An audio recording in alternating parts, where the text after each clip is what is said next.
Hello. नमस्कार। अ, मैं कुछ लंबे समय से यूट्यूब पर वीडियो कोई भी अपलोड नहीं कर पाया। वो मेरे कुछ निजी कारण थे। अब मैं कोशिश करूँगा कि मैं लगातार यूट्यूब पर मैं वीडियो अपलोड करूँ, तो मेरे साथ बने रहिएगा। उम्मीद करता हूँ कि आपको मेरे द्वारा साझा की गई जानकारी होती है वो अच्छी लगी होंगी, कहीं न कहीं आपके अ, समझ के लिए अच्छी होगी शायद, मेरे ख़्याल से। तो हम आज बात करेंगे, भारत के परिप्रेक्ष्य में है, जो आंतरिक सुरक्षा से संबंधित मामला है, मैं उस टॉपिक से बात करूँगा। तो वो है कश्मीर में, कश्मीर जो जम्मू कश्मीर इंडियन स्टेट है, जो नदन मतलब उत्तरी भारत का सबसे प्रमुख राज्य है। अभी तो 2019 से उसको यूनियन टेरिटरी यानी कि केंद्र शासित प्रदेश का दर्जा दिया गया है सेंट्रल गवर्नमेंट के द्वारा, क्योंकि 2019 में वहाँ उस राज्य की स्पेशल स्टेटस, विशेष राज्य के तौर पर कुछ प्रिविलेजेस मिली थी, उसको ख़त्म किया गया।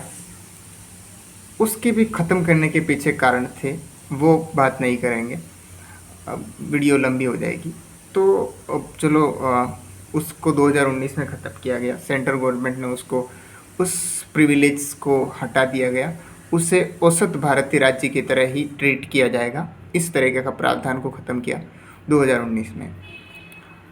ठीक है, 2019 से अभी 2024 चल रहा है, इलेक्शन भी हो गए अपने, जनरल इलेक्शन, गवर्नमेंट भी बन गई, ठीक बात है। पर प्रेजेंट में कुछ 2024 के शुरुआत से तो नहीं कहूँगा मैं, लगभग ये मार्च से छुटपुट घटनाएं कश्मीर में वापस, कश्मीर में तो नहीं, जो जम्मू वाला रीजन है, देखो जम्मू कश्मीर दो भागों में बटा हुआ है, वैसे तो कहा जाए चार भाग कह सकते हैं मोटे तौर पर। एक जम्मू क्षेत्र है, एक कश्मीर वैली क्षेत्र है, एक पीओके क्षेत्र है, और एक अभी अलग कर दिया उस राज्य से लद्दाख वाला क्षेत्र है। तो पीओके वाला क्षेत्र है वो पाकिस्तान ने ऑक्यूपाइड कर रखा है 1948 के वॉर के समय। और कश्मीर वैली है जो हमारे पास है, जम्मू रीजन है जो हमारे पास है, लद्दाख है जो हमारे पास है, और लद्दाख का ही छोटा सा पार्ट है जिसे अक्साई चीन कहते हैं। तो ये चीन के कब्ज़े में है। तो मतलब एक तीन देशों के बीच टकराव वाली स्थिति है यहाँ पे। तो इस साल के शुरुआत से यानी कि मार्च से यहाँ पे क्या घटनाएं हो रही है। पहले क्या था कि बिफोर द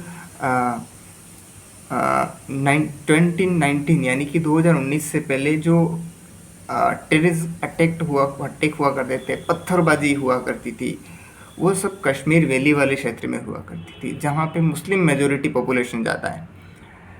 लेकिन 2019 में वहाँ पे आर्टिकल 370 का एब्रोगेशन होता है। उसके बाद सब ठीक चल रहा था, सबसे ज़्यादा फोर्सेज वहाँ पे कश्मीर वैली में एक्टिवली काम कर रही थी फॉर पीस कीपिंग। बट इस साल में क्या हो रहा है कि वहाँ पे उसके बाद भी कुछ टारगेट किलिंग जैसी कुछ घटनाएं, हत्याएं होती आ रही थी, पर अपेक्षाकृत 2019 से पहले कम हो गया। लेकिन इस साल की शुरुआत यानी कि मार्च से लगातार क्या घटनाएं हो रही हैं। कश्मीर में तो ऐसी आतंकवादी घटनाएं नहीं हो रही हैं, पर जो कश्मीर के दक्षिण में जो जम्मू वाला क्षेत्र है, जहाँ पे हिंदू मेजोरिटी पॉपुलेशन ज़्यादा है, वहाँ पे मार्च अप्रैल से लगातार तरीके से जो फोर्सेस हैं उन पर छुपकर अटैक्स हो रहे हैं टेररिस्ट के द्वारा। तो मतलब अब जो टेररिस्ट गतिविधि सबसे ज़्यादा पहले कश्मीर वैली में हुआ करती थी, वो शिफ्ट होकर जो हिंदू मेजोरिटी पॉपुलेशन है यानी कि जम्मू वाले क्षेत्र में आ गई। इस जम्मू वाले क्षेत्र में आपने जैसे नाम सुना होगा, डोडा है, कठुआ है, वैष्णो देवी अभी कांड हुआ था सबसे बड़ा, वहाँ से लगातार क्रमिक रूप से मतलब सप्ताह भर के भीतर ही सप्ताह भर के अंतराल में ही 2-3 चीज़ों पे 2 से 3 बार अटैक्स हो चुके हैं डिफेंस फोर्सेस के ऊपर। तो मतलब अब ये चीज़ें और ये इन चीज़ों के करने के पीछे जो जैश-ए-मोहम्मद एक पाकिस्तान बेस्ड टेररिस्ट ऑर्गेनाइजेशन है, उसने इसकी रिस्पॉन्सिबिलिटी भी ले रहा है लगातार तरीके से, क्योंकि कल परसों ही अटैक हुआ था। तो क्या है कि पाकिस्तान ही इन टेररिस्ट को स्पॉन्सर्ड करता है, वो फंडिंग अलॉटमेंट करता है और वहाँ से, क्योंकि आप देखोगे तो भारत से बहुत सारी नदियाँ निकलती हैं पाकिस्तान में, तो यहाँ पे फेंसिंग नहीं लगाई जाती। तो उन नदियों के माध्यम से वहाँ पे लीकेज होते हैं, तो उन लीकेज के माध्यम से एंटर कर जाते हैं ये लोग और फिर यहाँ पे दहशतगर्दी करते हैं भारत में। तो पहली चीज़ तो क्या थी इसमें कि पाकिस्तान स्पॉन्सर्ड टेररिज्म ग्रुप है, और दूसरी चीज़ क्या थी कि ये वैली से शिफ्ट होके टेररिस्ट अब जम्मू वाले रीजन में आ गए। और तीसरी चीज़ क्या है कि इनके पीछे जो टेक्निकल एनालिसिस वगैरह हैं, ये चीज़ें चीन भी प्रोवाइड करवाता है पाकिस्तान को, क्योंकि चीन ऐसी चीज़ें चाहता है कि वो कश्मीर, पाकिस्तान और चीन दोनों मिलके कश्मीर वाले रीजन को हथिया लें। क्योंकि हम देखते हैं कि चीन के साथ भी शायद 2021-22 में उसके साथ भी कोरोना के पीरियड है उस समय, उसके साथ भी मुठभेड़ हो चुकी है चीन के साथ भी। तो और रिसेंट में गवर्नमेंट ने ये भी कहा था कि हम इलेक्शन कंडक्ट करवाएंगे वहाँ पे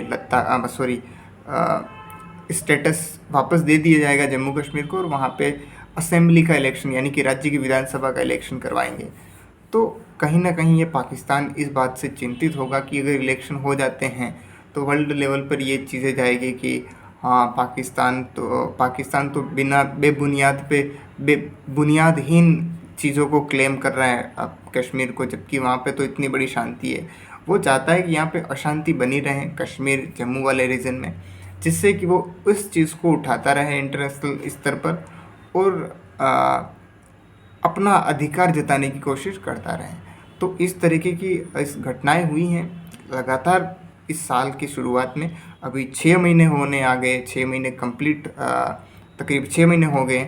तो मतलब लगातार 6 महीने में अगर आर्टिकल 370 हटने के बाद भी इस तरह की घटनाएं हैं, तो कहीं ना कहीं ये भी लगता है कि हमारी कुछ मतलब जो इंटेलिजेंस की खामियां भी नज़र आती है कि हाँ, इस कुछ ना कुछ तो हुआ होगा, इसीलिए वहाँ पे हमारी खामियों की वजह से उन टेररिस्ट ग्रुप को यहाँ पे दहशतगर्दी फैलाने में मौका मिला है। तो ये कुछ जानकारी थी, तो मैंने आपसे साझा की। धन्यवाद।